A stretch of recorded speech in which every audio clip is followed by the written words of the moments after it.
यह कहानी कंझावला गांव सुल्तानपुर दिल्ली की अंजलि नाम की लड़की है, जिसके परिवार वालों ने कभी सोचा भी नहीं होगा कि उनकी बेटी की इतनी दर्दनाक मौत होगी। अंजलि एक गरीब परिवार की लड़की थी।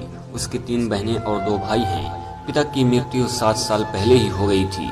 उसकी माताजी पहले घरों में काम करती थी, लेकिन कुछ सालों से वह भी बंद है। उनकी किडनी खराब है तो वह घर ही रहती हैं। अंजलि की 2 बहनों की शादी हो चुकी है। उन शादियों में भी अंजलि ने बहुत मदद की। उसकी पढ़ाई सरकारी स्कूल में हुई है। घर के हालात देखते हुए वह 12वीं तक ही पढ़ पाई।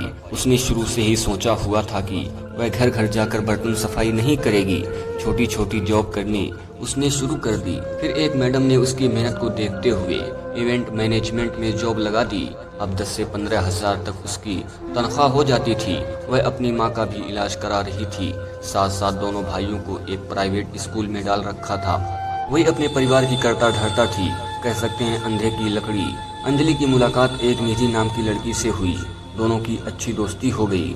दोनों अपने दुख दर्द आपस में बांट लेती। उसी दौरान अंजलि की दोस्ती एक लड़के से हो गई। जब कभी अंजलि को समय मिलता वह दोनों एक साथ समय बिताते। ये बात उसने निधि को बताई। निधि कुछ साल पहले से ही गलत धंधे में थी, जैसे चरस गांजा, लेकिन उसने ये बात अंजलि को नहीं बताई। लेकिन कोई भी लड़की या लड़का जन्म से खराब नहीं होते।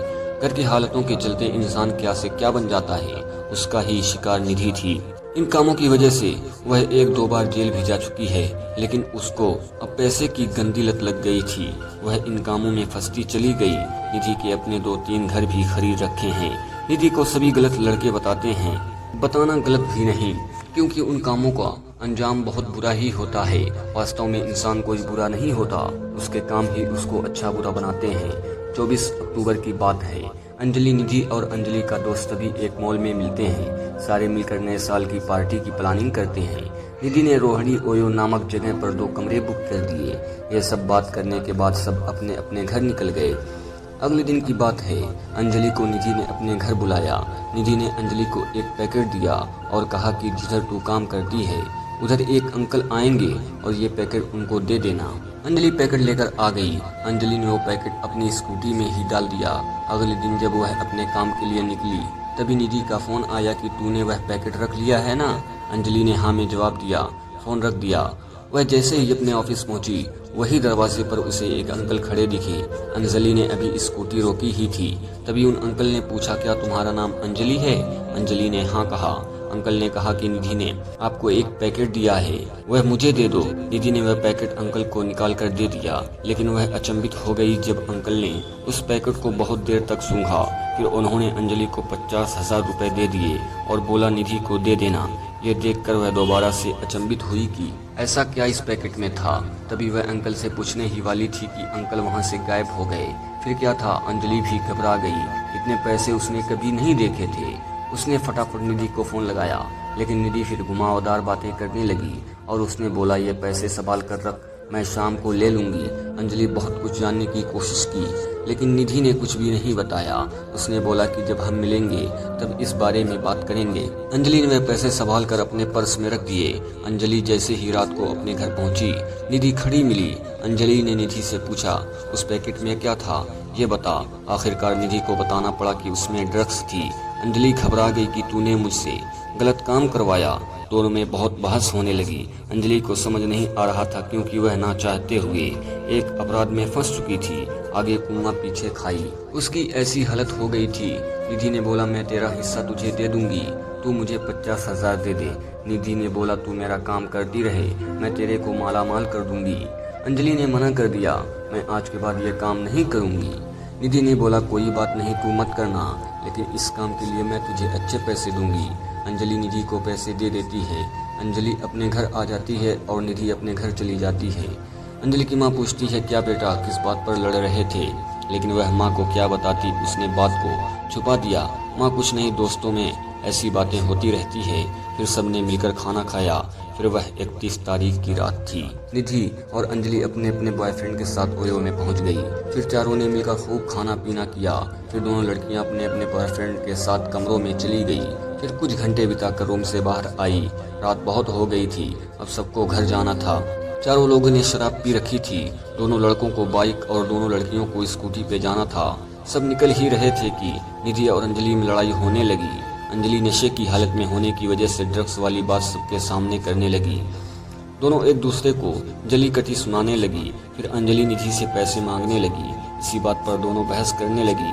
फिर दोनों लड़कों ने उनको शांत कराया कि कल दिन में बात करना। स्कूटी निधि चलाने की जिद करने लगी। पी तो दोनों ही ने रखी थी, लेकिन अंजलि ने अधिक नहीं पी थी क्योंकि उसको इतनी आदत नहीं थी। फिर लड़के ने आकर समझाया। फिर दोनों लड़कियां निकल गई। बाद में दोनों लड़के गए। निधि को भी चलाने में परेशानी हो रही थी। तभी अचानक ट्रक से स्कूटी टकराने से बची। फिर अंजलि बोली, ये मेरी स्कूटी है, तू पीछे जा। फिर अंजलि स्कूटी चलाने लगी। निधि पीछे बैठ गई। अब फिर स्कूटी सड़क पर दौड़ने लगी क्योंकि अंजलि की मां का बहुत बार फोन आ गया। अंजलि थोड़ा घबरा रही थी।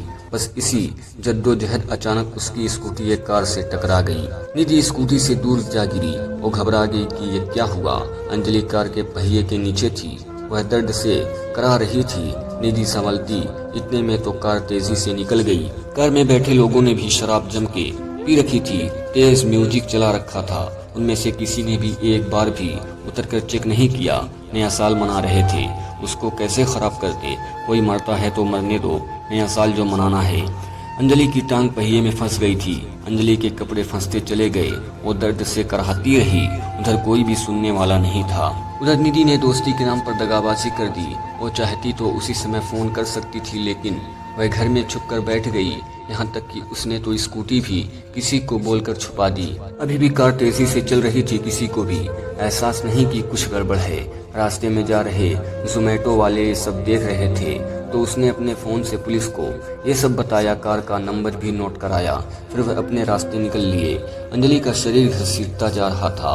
कार जोंती गांव साइड से निकल रही थी, लेकिन अब उन लोगों को एहसास हो चुका था कि कुछ अटका हुआ, पर उन लोगों ने कार नहीं रोकी।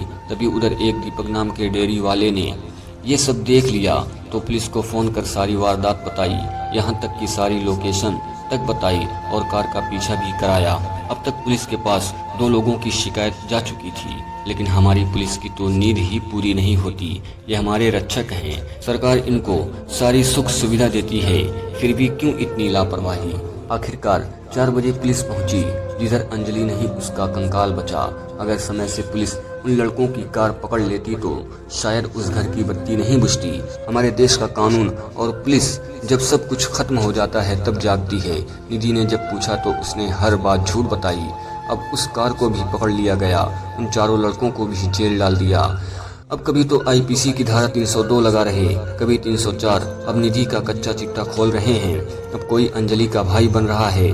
बेटे का फर्ज निभाने की बातें हो रही है। सब अपने तरीके से चैनल की टीआरपी बढ़ा रहे हैं, लेकिन कुछ चैनल और कुछ रिपोर्टर सच में अपनी सही ड्यूटी निभाते हैं। सारी जनता सच में वाकिफ कराते हैं।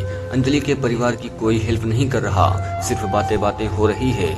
थोड़े दिन बाद वो कार वाले भी छोड़ दिए जाएंगे। निधि का केस भी बंद हो जाएगा। चारों तरफ से पैसा खा लिया जाएगा।